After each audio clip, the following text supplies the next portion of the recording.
Pa rin ang Panginoon. O sige, meron po nagsasabi rito, pagkatapos ko daw nangangaral, ano sabi mo, brother? Ano sinasabi mo? Sige, pagkaralan natin. Para sa pleasure ng iyong salita. Sige, brother, sabihin mo. O, ba't hindi nyo masabi? Yan ang problema eh. Ang alam ninyo, bumatikos. Pero hindi nyo nakikita yung pangangaral ng salita ng Diyos. Ang gusto nyo, mag-criticize. O, hindi ba gano'n? Ang problema, yan ang problema sa tao. Sa bagay, kanya-kanya ng paniwala. Yan ang paniwala nyo, wala akong magagawa. Pero dahil yan ang sinasabi mo kanina, na ako'y vlogger. Para sa inyong kaalaman, hindi ako vlogger. Yung napapanilig ng mga charity vlogger, nagbibigay ng pera. Kasi meron dumarating na pera, na bulto-bultong pera sa kanila, yung sponsor kung tawagin. Eh wala naman akong sponsor eh. Nagbibideo lang ako. Yan ang papel ko. Ang binibidyo ko tungkol sa salita ng Diyos, hindi kagaya ng mga charity vlogger. Ano po? Ngayon, sabi nyo, nangihingi ko. Hindi naman. Sinabi ko pa sa inyo, pahingi ng pera nyo. O sige, patunayan nyo. Kung sinabi ko sa inyo, pahingi ng pera nyo. Ang sabi ko po, ito, basahin natin. Yung nasa Biblia. Totoo naman eh. O ito, babasahin natin sa Galatia. Ang sabi ng Apostol Pablo ay ganito po. 6:6. Ang mga tinuturuan ng salita ng Diyos ay dapat magbahagi ng lahat ng magandang bagay sa mga nagtuturo. Nung nakaraan, nangaral po ako sa Pacheco Market. May nagbigay sa akin sopas. Ay pansit. Oh. Sabi ko, kung ayaw ko mang kunin eh. Kasi baka sabihin niya, after ako doon sa pansit. Sabi niya, hindi, binibigay ko sa iyo ito. O, sinabi ko bang pahingi ng pansit? Hindi. Binigay niya. Kung binigay niyang kusa, kinuha ko naman. At nag-offering pa siya ng 5 piso. Praise the Lord. Eh di may pagkain ako pag umi ko. Oh. Yung bang ginawa ng taong yon, masama ba? Tignan natin ang Biblia. Ako bilang mangangaral sa inyo rito, hindi ko itinataas ang sarili ko sa inyo. Ang tinataas ko dito ay ang Panginoon. Meron na ba kayong narinig sa akin? Nagmayabang ako sa sarili ko. Ito pa nakalagay. Meron nakalagay dito sa Biblia. Ito. Hebreo 6:10. Makatarungan ng Diyos. Hindi niya malilimutan ang inyong ginawa. Oh. Yung sinasabi inyong ginawa, ay yung mga tao yon. Anong sabi? Hindi malilimutan ng Diyos. Hindi niya malilimutan ang inyong ginawa at ang pagmamahal na inyong ipinakita. O, pagmamahal pala yun. At hanggang ngayon, pinapakita sa pamamagitan ng paglilingkod ninyo sa mga inirang ng Diyos. Ako, bilang nangangaral, inirang ako ng Diyos, kaya ako nangangaral. Kung ano man yung ginawa mong mabuti sa akin, anong sabi ng Biblia, hindi kakalimutan ng Diyos sa iyan. Oh, nagbigay ka ng konting pagkain, edi praise the Lord. Nagbigay ka ng donation, praise the Lord. Ang mahirap sa inyo, ayaw nyo kasing tanggapin ang aral sa Biblia. Itong malaking problema ng mga tao, yung aral ng Biblia ayaw tanggapin. Sa totoo lang, marami akong nakita ang tao, binigyan nila ng Biblia. Pinakita sa akin, nakabalot pa ang Biblia. Nasa bahay, hindi man lang nila binubuklat. Yung iba, sabi nila sa akin, sa'yo na lang ito, brother. Oh. Sa'yo na lang.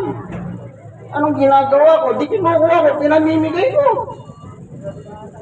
Imbis na basahin yung Biblia, ang alam lang nila, yung routine ng buhay nila, matulog, magising, matulog, magising. Ganun lang. Oh, nakalagay po sa Biblia, yung mga gagawang paglilingkod sa mga hinirang ng Diyos, hindi kakalimutan ng Diyos. Oh, meron po sa Biblia yan, hindi po ako nagsabi niya. Kaya tatandaan ninyo, kaibigan, ang papel ko lang mangaral. Ayun, kung ayaw ninyo yung aral, hindi huwag niyang tanggapin. Bakit? O ilang tao kayo rito? Nasa loob ng palengke. Yan. Ikot po natin ang camera. Oh. Maraming tao rito sa palengke, Pretil Public Market. Kung meron man sa inyo na hindi tumatanggap sa aral ng Diyos, at meron din naman dito na naniniwala sa salita ng Diyos. Kasi dito, makikita mo mukha ni Satanas, makikita mo ang kapangyarihan ng Diyos. Sino yung sa mukha ni Satanas? Eh di yung mga nagri-kritiko. Isipin mo, nangangaral, imbis na pasalamatan mo, may nagpapaliwanag na salita ng Diyos. Wala kang ginawa, bumatikos. O sige nga, magdala ka ng aral. O kagaya nung araw dito, ministro pala yun, hindi ko alam na ministro. Hindi ko man alam ang pangalan. Nagpasiklab siya. Eh wala naman siyang magawa. Ang sabi ko, ikaw na lang magbasa yung gusto mong basahin. Pero ayaw niya rin basahin. O, kita nyo na? Ako, neutral ako. Kung gusto nyo maglahad ng aral nyo, ito yung speaker, ibibigay ko, kayo tumayo, ako makikinig. Pero tingin nyo, nasa Biblia ang tinuturo nyo. Okay? Tignan natin. Sa Apokalipsis, pahayag. Ang sabi rito sa 12 ng Apokalipsis. Anong nakalagay po? Basahin natin, ano? Itinapo ng napakalaking dragon ang matandang ahas na tinatawag na Diablo at Satanas na nandaraya sa buong sanlibutan. Itinapon siya sa lupa kasama ng kanyang mga kampon. Oh, ano sabi po rito sa pahayag 12:9? Itinapon si Satanas dito sa lupa. Kaya kung minsan may mga tao dito sa lupa, ang gusto nila mala Satanas sa ugali. Oh, hindi ba totoo yan? Yung mga palamura sa inyo dyan, sa demonyo yan. Yung mga maritos, sa demonyo yan. Oh. Bato-bato sa langit kung katamaan ay kayo nga yan. Kaya tandaan nyo, kaibigan, lahat tayo pantay-pantay sa Diyos at mahal tayo ng Diyos. Ito ang kanyang sinabi. Ito ang pag-ibig ng Diyos sa mga tao. Sabi ni Apostol Pablo, basahin natin. Ito po ang kanyang sinabi. Ito, may babasahin tayo, ano? Ang gusto ng Diyos ay dito po. May nakalagay po kasi dito. Tignan natin, ano? Ay, hindi ako tutugin. Hindi naman ako bulag na kagaya nyo eh. Ayun, nakakakita nga kayo. Pero sa totoo, bulag na kayo. Spiritually ang inyong kabulagan kasi binulag kayo ng inyong amang si Satanas. Joey kasi. O, basahin ko. Meron din talata yan. O, ano sabi ni Pablo? Ikalawang Korinto 4:4. Hindi sila sumampalataya. O, ibig sabihin, hindi sila naniniwala sa aral. Sapagkat ang kanilang isip ay binulag ni Satanas ng kasamaan ng daigdig na ito. Kasi sabi ko sa Apokalipsis, tinapos si Satanas sa lupa. Kaya yung mga tao ngayon, imbis na maniwala, anong sabi ni Pablo? Hindi sila sumasampalataya. Hindi sila sumasampalataya sapagkat ang kanilang isip binulag ni Satanas.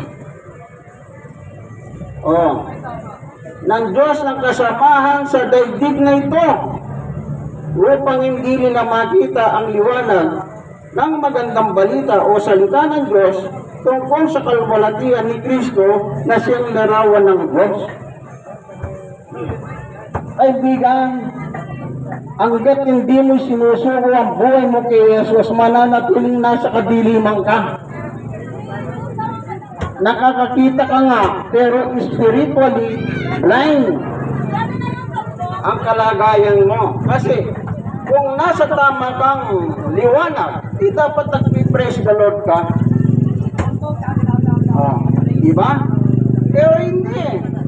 Sabagay, maganda yan. Bakit? Merong kritiko at hindi. Yung kritiko, para siya nagtatanong at nasasagot naman ang tanong. Ano po? Maganda yan. Pero huwag mong pag-practicein ng gusto yan. Bakit? Baka mamayang gabi, mamamatay ka. Sino nakakaalam sa kamatayan? Wala! Ako, sasabihin ko sa iyo, may kumakain. Habang kumakain ng tanghalian, bigla siyang namatay. Merong isa namang inahagod lang sa likod ng kapatid niya.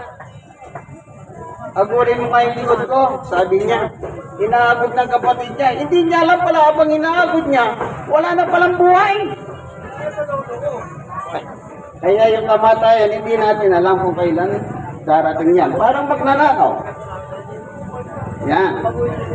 Ayun, sa ating buhay, ano dapat nating gawin? Una, ito po sabi ng Diyos. Sa 17, Mateo 17, ganito po ang sinabi ng Diyos kina Pedro. Sa 5, habang nagsasalita pa si Pedro, nililiman sila ng napakaliwanag na hulap. Mula rito may tinig na nagsabi, ito ang minamahal kong anak na lubos kong kinalulugdan, siya ang inyong pakinggan. Sabi ng Diyos, ang pakikinggan natin si Jesus. Ang sabi sa mga halagad, ito po yung ang pagbabagong anyo ni Jesus. Ano po? Na magkasama po si Pedro at ang magkapatid na Juan at Santiago sa bundok. At tinakpan po sila ng hulap. Nagsalita ang Diyos na sinasabi niya, itong si Jesus, ang kanyang minamahal na anak, na lubos kinalulugdan, siya ang inyong pakinggan. So si Jesus po ngayon nakaupo sa kanan ng Diyos. Bago po siya umakyat sa langit, tinuruan niya mga apostol upang mangaral sila. At yung aral ng mga apostol po ay nakasulat sa Biblia. Kaya nga tayo gumagamit ng Biblia. Yan lang po ang ating ginagamit na batayan para tayo po ay makinig na salita ng Diyos.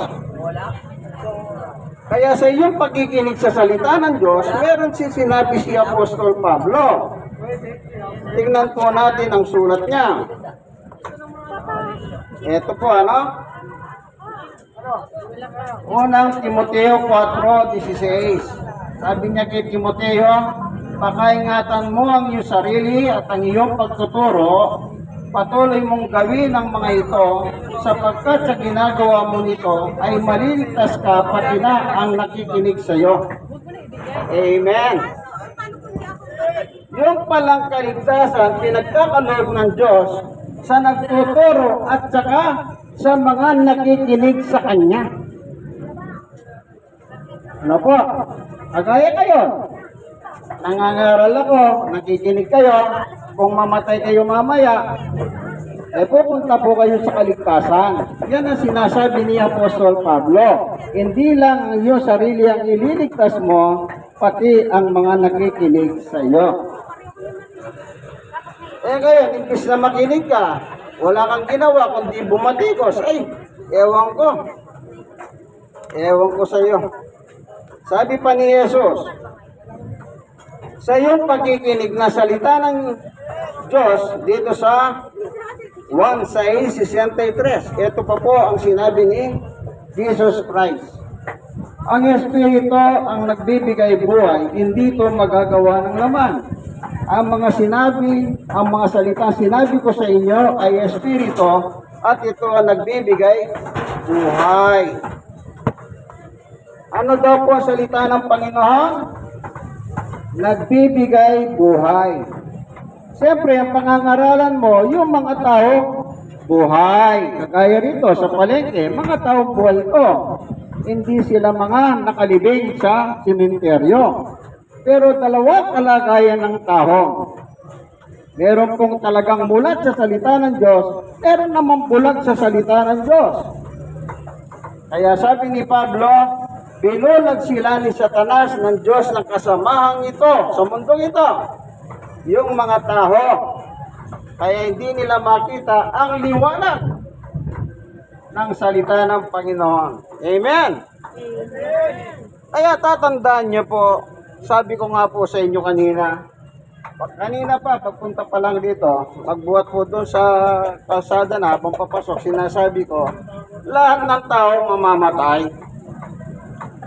Pero, mas maganda mamatay ka na naisuko mo ng buhay mo kay Jesus. Kasi si Jesus lang ang magdadala sa iyo sa langit. 1:14-6, ang sabi ni Jesus, ako ang dahan ng katotohanan at ang buhay, walang makakarating sa aking Ama kundi sa pamamagitan ko. Siya lang ang pwedeng magdala sa iyo sa langit. Ayaw mong isuko ang buhay mo sa Kanya kasi gusto mo magritiko na magritiko. Pumuna ng pumuna. O hindi ba ganyan? Tapos sasabihin kung ano-ano pang mapangit salita, lumalabas sa bibig nila. Hindi po ganon. Kaya sabi ni Jesus, I am the way. Siya puntahan para tayo makapunta sa langit. So anong dapat mong gawin? Di habang malakas ka, at sabi nga sa Ecclesiastes 12:1, habang malakas ka, alalahanin mo ang Diyos na lumikha sa iyo. O kailan mo siya alalahanin? Pagpatay ka na? Wala na po yun, patay ka na eh. Kaya hanggat buhay po tayo, alalahanin natin ang mga turo at aral ng ating Panginoon Diyos. Kasi darating ang araw, yan nga po, sabi ko sa inyo, meron tayong babasahin na isa, ang gusto po ng Diyos, lahat tayo magtamo ng kaligtasan. Mabuti po ang layunin ng Diyos, lahat tayo maligtas. Meron po nakalagay dito. Tignan po natin, babasahin lang po natin. Naku nang sabi niya, ito po, babasahin ko.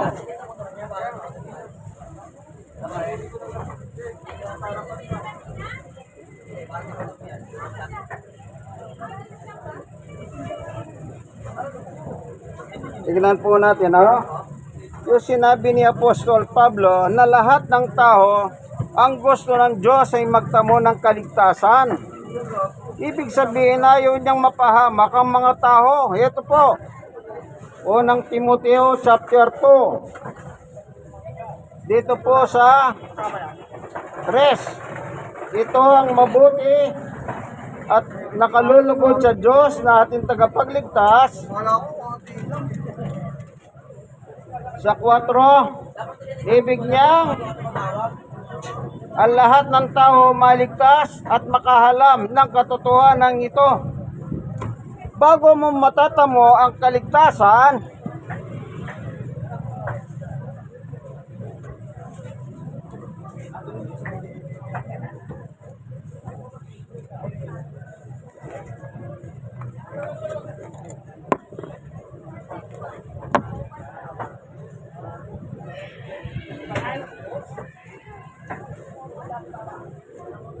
Pinakapaskil na raw tayo. Pwesto. Wala mo po. Ayun mo. Pwesto na kapaskil na raw tayo.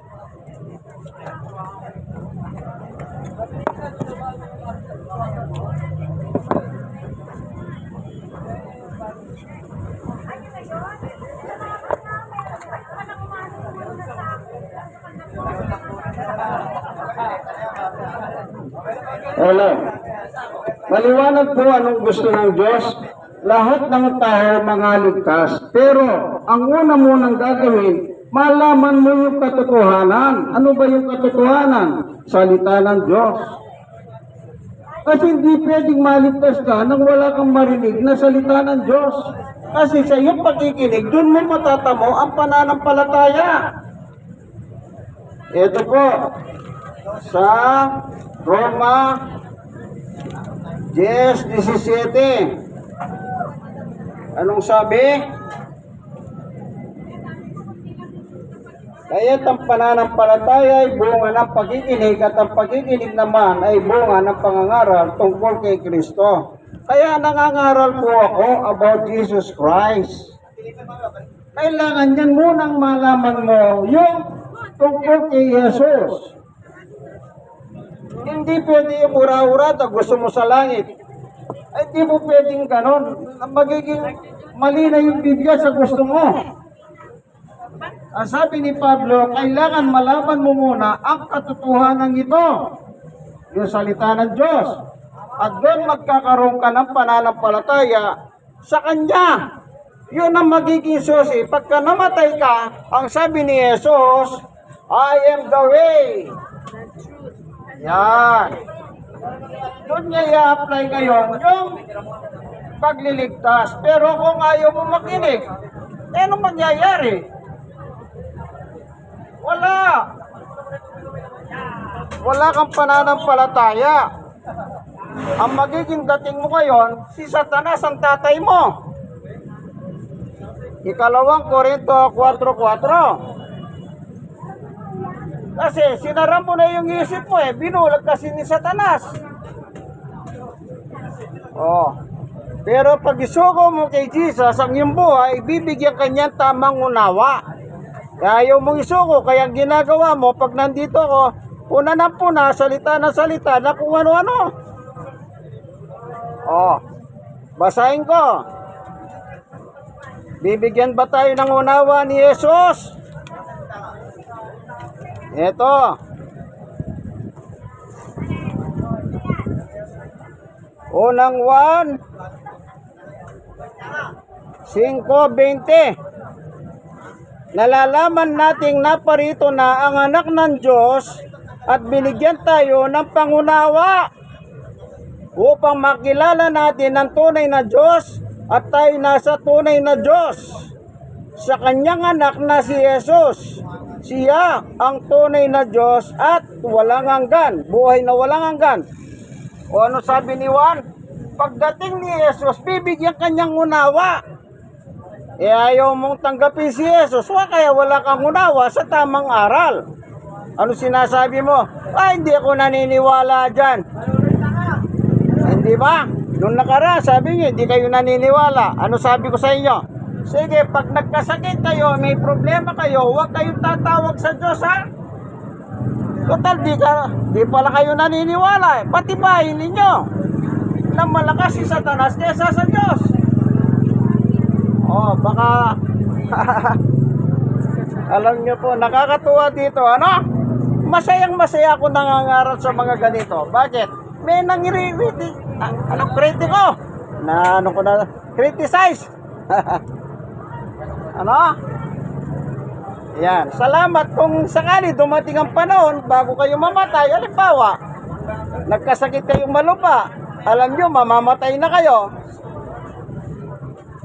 Suko nyo ng buhay nyo kay Jesus, ano?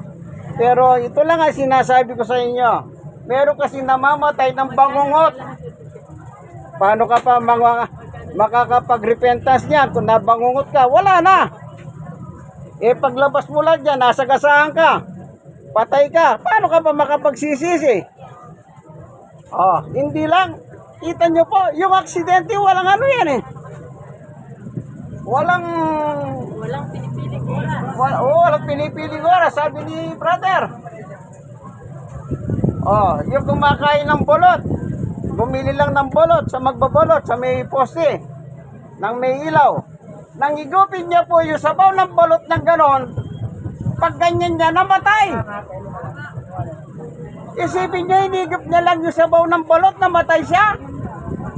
Yung pala, yung poste pala, may pako. Napako yung ulo. Kasi ang pag-inom ng sabaw ng bolot, na ganito. Eh yung poste, nandito, may pako pala. Oh, namatay siya. O isipin niyo, kumakain lang ng balot, napako yung ulo sa poste. Oh. Kaya nga kung minsan hindi natin alam, dumarating yung kamatayan sa tao. Pero mas maganda, kung dumating yung kamatayan, nakahanda ka. Sabi nga ng Boy Scout, laging handa. Oh. Kahit dumating si Jesus, nakahanda ka pagdating ng rapture. Ang mahirap, pagdating ni Jesus, wala kang masabi sa kanya, kundi puro ka kritiko. Baka pati si Jesus, kikritikuhan mo siya. Pagdating niya dito, huwag naman. Kaya lagi ko po sinasabi, mahal tayo ng Diyos. Kasi pantay-pantay lang po tayo sa Diyos. Walang mayaman, walang mahirap, walang nakakahangat sa buhay. Lahat pantay-pantay. Yung baterya, ito, yung pinalit ko bago, mahina pa ng klase. Ito. Ayan. Oo, may hina. Hindi ka mukha ng Eveready. Nagala ko rin yan eh. Eveready? Yung matanda? Hindi, meron pa ako ron ng Eveready. Marami akong stock nito. Nag-i-stock ako talaga nito. Kanya lang ito, binigay sa akin. Kaya dinala ko. Hindi ko alam na ilang minuto lang pala na wala na. Malupad. Oo, nalulupad pala siya kagad.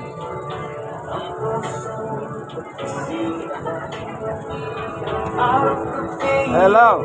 Praise the Lord.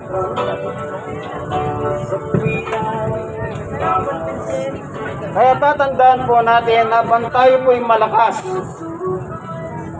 Anong sabi ni Apostol Pablo sa Colossus chapter 3, ito po ang kanya sinasabi. Ito po yung kanyang utos.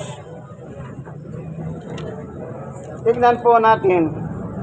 Colossus 3:2. Ang mga bagay na panlangit ang isaisip ninyo, hindi ang mga bagay na panlupa. 3. Sapagkat namatay na kayo at ang inyong buhay nakatago sa Diyos na kasama ni Kristo. 4. Si Kristo ang inyong buhay at kapag siya'y nahayag na, mahayag din kayong kasama niya at makakahati sa kanyang kalwalatihan. Yan. Anong sabi ni Pablo habang nandito ka sa lupa? Huwag mo nang isa puso ang mga bagay na panlupa, kundi i-focus mo ang iyong sarili sa panlangit na bagay. Kailangan pala panlangit ang ating intindihin. Anong ibig sabihin? Yung gusto ng Diyos ang gawin natin. Sino nakakaalala ng panalangin Ama namin? Ama namin, nasa langit ka, sambahin ang ngalan mo. Anong sunod na kalagay? Sundin ang kalooban mo sa lupa, gayon din sa langit. Itinuro na sa atin yan. Anong sabi? Sundin ang kalooban ng Diyos dito sa lupa hanggang sa langit. Pagkatapos ayaw mo namang gawin ang kalooban ng Diyos, ang gusto mo, yung gusto ng tatay mo, si Satanas. Kasi sabi ni Jesus, si Satanas ang tatay mo. Basahin po natin. 1:6 ay 8:44. Anong sabi ng Panginoong Jesus? 8:44. Ang diablo ang inyong ama. Oh, kita nyo? Meron siyang kausap dito na tinawag niyang anak ni Diablo. Sino yon? Yung mga kritiko ni Jesus sa panahon niya. Yung kanyang mga kababayan, mga Hudyo, na tinawag na anak ni Satanas. Eh kasi po, imbis na makinig sila kay Jesus, wala silang ginawa kundi punahin si Jesus. Pati yung pagpapagaling ni Jesus sa mga may sakit, galit sila. Kasi nagpagaling si Jesus sa panahon ng Sabat, ang sabi nila, Lord's Day. Masama yan, bawal yan, sabi nila kay Jesus. Oh, isipin nyo, nagpapagaling si Jesus, nagagalit sila kay Jesus. Oh, ito yung mga sinabihan ni Jesus na mga anak ni Satanas. Kasi nga, imbis na makinig sila kay Jesus, ang sabi ng Diyos sa Mateo 17, "Bitong aking minamahal na anak, na lubos kong kinalulugdan, siya ang inyong pakinggan." Imbis na makinig sila kay Jesus, anong ginawa nila? Puro sila puna dito, puna doon. Kritiko dito, kritiko doon. Kaya sabi ni Jesus, mga anak kayo ni Satanas. Oh. Eh kahit ngayon sa lupa, dito lang sa atin, kung minsan pa may nag-away, ano sabi ng mag-asawa? Demonyo ka. O kita nyo? Ang tawag sa asawa, demonyo. Eh sumagot naman ang asawa, eh kasi impacta ka eh. Pagtapos nabalingan yung anak, impact dito, umalis ka nga dito. Oh, hindi po ba? Alam nyo, ako, natutuwa ako sa inyo rito. Sa totoo lang, marami na po akong palagi pinangangaralan. Dito lang ako masayang masaya. Bakit? Ewan ko, ano po? Ayan, may kanta natin, Kiss by Life daw po. Wala talagang mapagpapabago sa buhay ng tao, si Jesus lamang. Amen. Kaibigan, ikaw na nanonood ng video ito, hindi po ako vlogger. Kasi hindi po ako namimigay ng mga charitable. Hindi ako nag-aatid ng mga bigas. Yung mga charitable po, meron po silang mga sponsor. Ako wala akong sponsor eh. Kaya hindi po ako vlogger ng charitable, ano? Ang ano ko lang, pangangaral lang. Tungkol sa salita ng Diyos, ano po? Ngayon, kung gusto niyo tulungan ako sa pangangaral, supporting the ministry of God sa pamamagitan ng pagkakalob, ay wala pong problema yon. Binasa ko na po ang talata ng Biblia, hindi ka lilimutan ng Diyos ang ginawa mo sa mga lingkod niya na nangangaral. Ano po? Hebreo 6:10. Kaibigan, i-share mo naman ang video ito sa iba. Malay mo, magliwanag sa kanilang isipan ang nasabing video. Ano po, kaibigan? At kayo naman na share, i-share nyo rin sa iba. Ano po? Panginoon Diyos, pagpalain mo po ang bawat isa, mga nakinig ng iyong salita, nagsisiryoso sa iyong salita. I-bless mo po ngayon ang mga inahabot ng tinig na ito. Maraming salamat po sa iyo, Ama. Sa ngalan ni Jesus, amen and amen. God bless us all. Hanggang dito na lamang po ang aking munting video.